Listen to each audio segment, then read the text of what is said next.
Hello and welcome back to the channel. I wanted to run a video on, a couple of things you should consider when you're riding riverbeds. I was out in Morocco last year in November, and I have a lot of experience riding things like riverbeds, deep sand on big adventure bikes. And there's a couple of things that you should think about or be processing when you're riding these different types of terrains, and I thought maybe this might be useful to others who are about to go do it, or just general information. So I've tried to include a number of clips of me riding different types of riverbeds and the different types of stuff that you're going to see.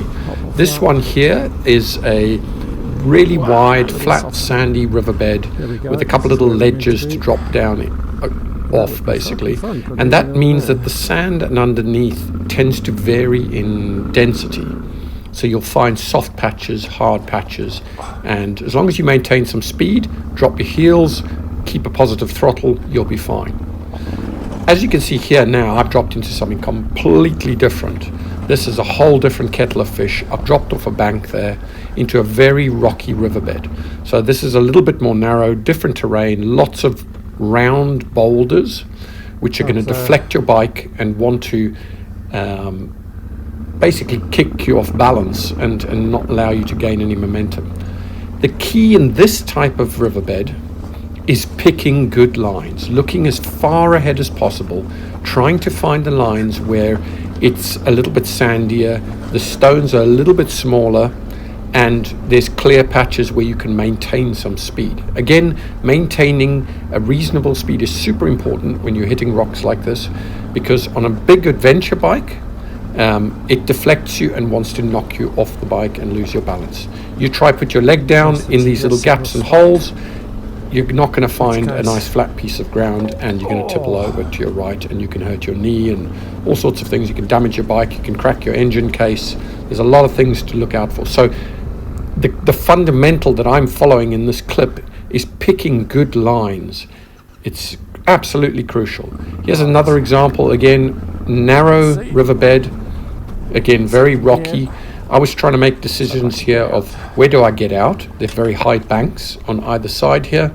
On the left hand side it's getting a bit easier, but I'm now I'm trying to pick a smooth line through the rocks, and then I notice something on the right here, and I'm like, and as well as I'm looking ahead, I'm seeing lots of big boulders to the left hand side there up ahead.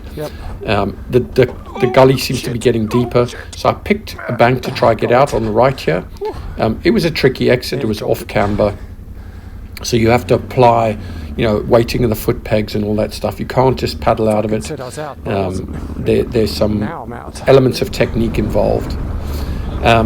Here we're again back in a more sandy riverbed, but you'll notice here right now you've got some sandy bits, very small stones. Great, keep your momentum up, but you're going to see I'm going to drop into the right hand side here.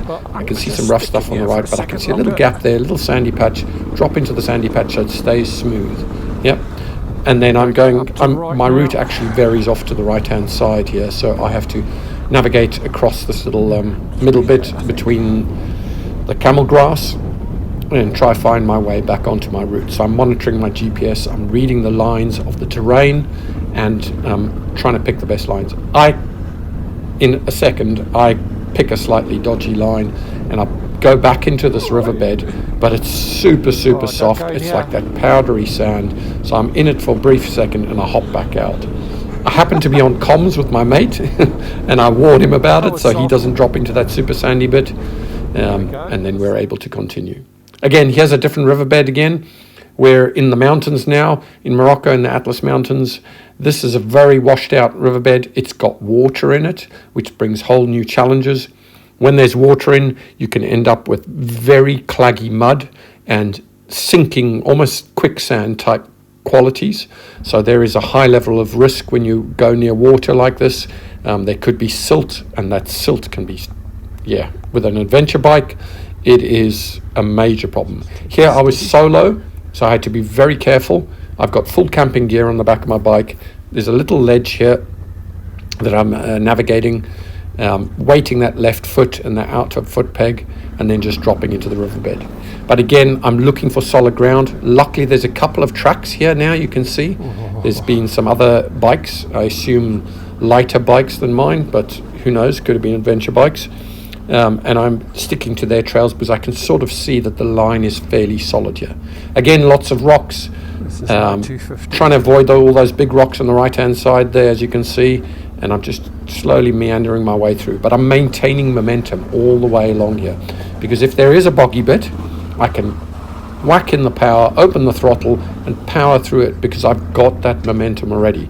If you're not carrying any momentum, if you hit a soft patch, it's going to stop you dead in your tracks and you're not going to be able to power through it. So that little bit of momentum that you're constantly riding with is super important. I can charge it.